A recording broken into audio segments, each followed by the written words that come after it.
The question of how and why the Illuminati is the crux of the great conspiracy to destroy the sovereignty of the United States and the enslavement of the American people within a UN one-world dictatorship is a complete and unknown mystery to the vast majority of the American people.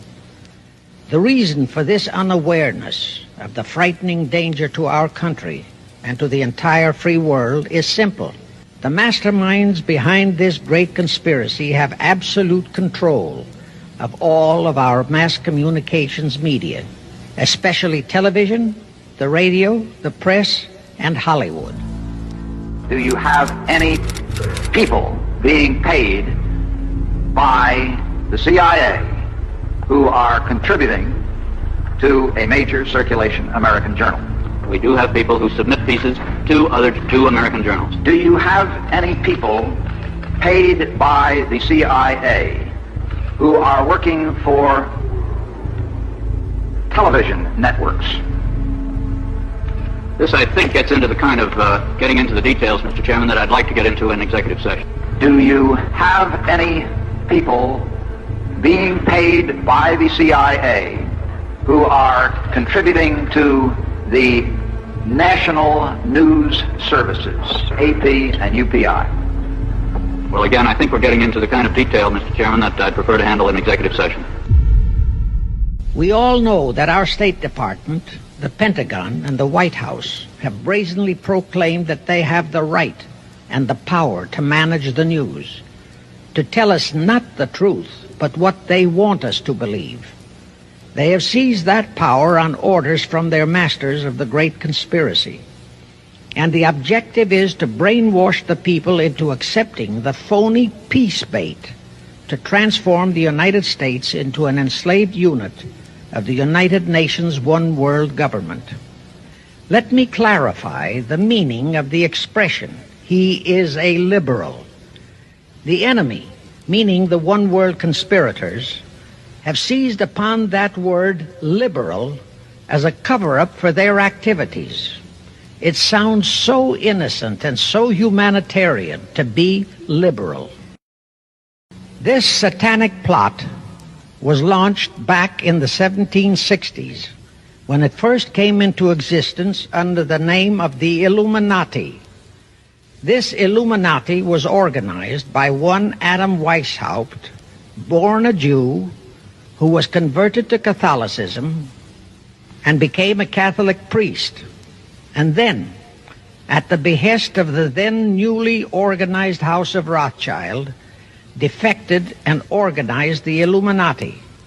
Naturally, the Rothschilds financed that operation.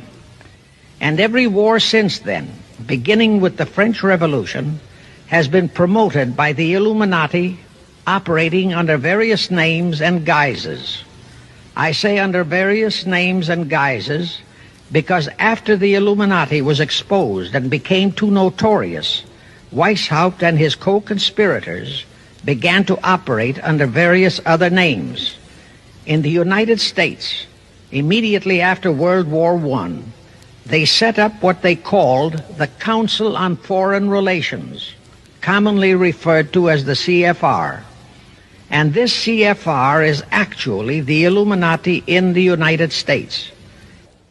Perhaps the most vital directive in Weishaupt's plan was to obtain absolute control of the press, at that time the only mass communications media, to distribute information to the public, so that all news and information could be slanted, so that the masses could be convinced that a one-world government is the only solution to our many and varied problems.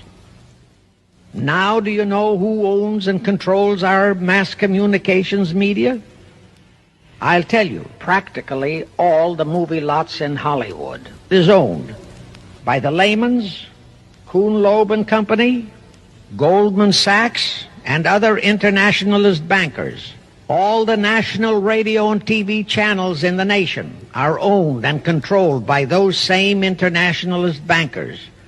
The same is true of every chain of metropolitan newspapers and magazines, also of the press wire services, such as Associated Press, United Press International, etc.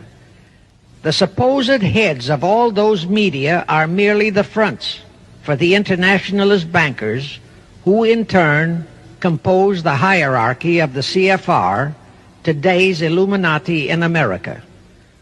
Now can you understand why the Pentagon's press agent Sylvester so brazenly proclaimed that the government has the right to lie to the people?